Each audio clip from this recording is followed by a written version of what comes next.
E aí, meus queridos, tudo bem? Vocês sabem o que é um processador x86? Ele é uma CPU baseada na arquitetura de conjunto de instruções ISA x86. Originalmente foi desenvolvido pela Intel como processador 8086 lá em 1978. Ele é muito usado em computadores pessoais, computadores domésticos, laptops, sendo compatível tanto com sistemas operacionais Windows, Linux e macOS. A história e evolução do x86 se deve lá no início da Intel, quando ela fez seu primeiro microprocessador em 1971, que foi o Intel 4004. Ele foi o primeiro chip a conter todos os componentes de uma CPU. Antigamente, a gente tinha computadores que eram do tamanho de uma sala inteira, tanto como era o caso do ENIAC, né, o primeiro supercomputador. E eles conseguiam ir reduzindo esse tamanho até caber em um microchip, tanto que daí acaba sendo nomeado, né, o 4004 como microprocessador. E a Intel não parou por aí. Nos anos seguintes, ela sempre foi aprimorando sua tecnologia, tanto que em 1972 ela lança o 8008, onde ela acaba dobrando os bits da largura de barramento do processador. Já em 1974, com 8080, ela acaba mantendo a largura de barramento, mas ela aumentou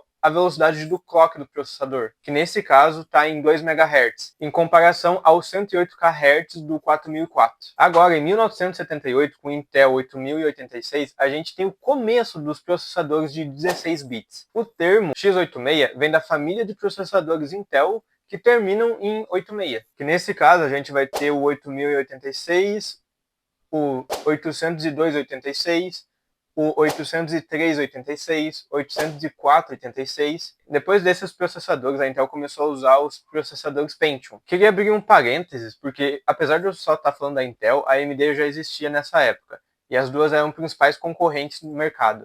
Então, possivelmente, o que pode ter acontecido para a gente ter perdido essa nomenclatura em números, não foi só para poder facilitar a vida do consumidor, não ficar decorando esses números muito extensos, né? Como as duas empresas elas disputavam frequentemente, a nomenclatura Pentium, que veio como um próprio nome para o processador, se deve, acho que, muito mais para uma questão de marketing e também direitos autorais. Porque quando tu faz a patente de um produto, tu não pode patentear números. Então, se tu usa a patente do nome de um produto, o concorrente não pode usar como sendo dele mesmo. Vamos ter, em 1978, o Intel 8086, que foi o primeiro processador x86 de 16 bits, e em 1982 vamos ter o Intel 802.86, que teve suporte à memória protegida e multitarefa.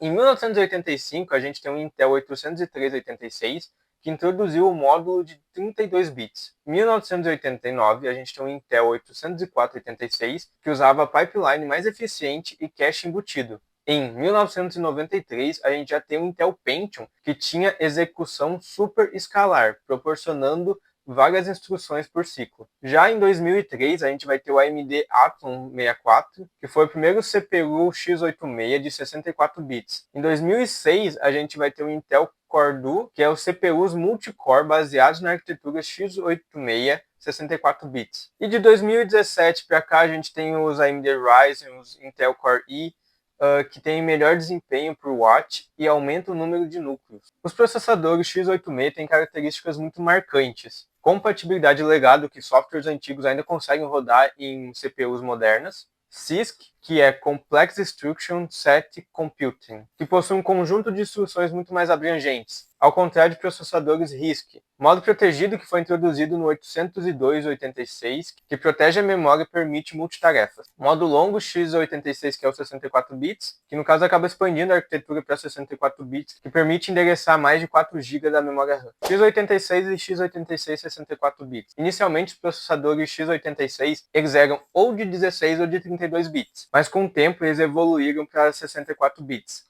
que são os processadores que normalmente usamos hoje. O que basicamente os 32 bits vão suportar até 4 GB da memória RAM e trabalhar com registradores de 32 bits. Já os 64 bits aí vai suportar até terabytes da memória RAM, vai ter os registradores maiores e executar as tarefas muito mais rápido. Como eu falei, basicamente todos os processadores atuais são 64 bits. x86 versus ARM. Os processadores x86 basicamente dominam o mercado de PCs e servidores atualmente, mas nos smartphones ou tablets e até mesmo em alguns laptops a arquitetura ARM é muito mais popular, pelo fato da arquitetura ARM consumir menos energia. Recentemente, a Apple migrou da arquitetura x86 para a arquitetura ARM, com os chips Apple Silicon que contemplam o M1, o M2 e o M3. que mostra que a arquitetura ARM ainda pode competir em alta performance. Os processadores x86 são a base da computação tanto pessoal como profissional há mais de 40 anos. Mesmo com a ascensão da arquitetura ARM, eles continuam dominantes no mercado, especialmente por sua compatibilidade e alto desempenho. Uma prova disso é abrir a pasta principal do seu HD, do seu SSD, onde seu sistema operacional está rodando,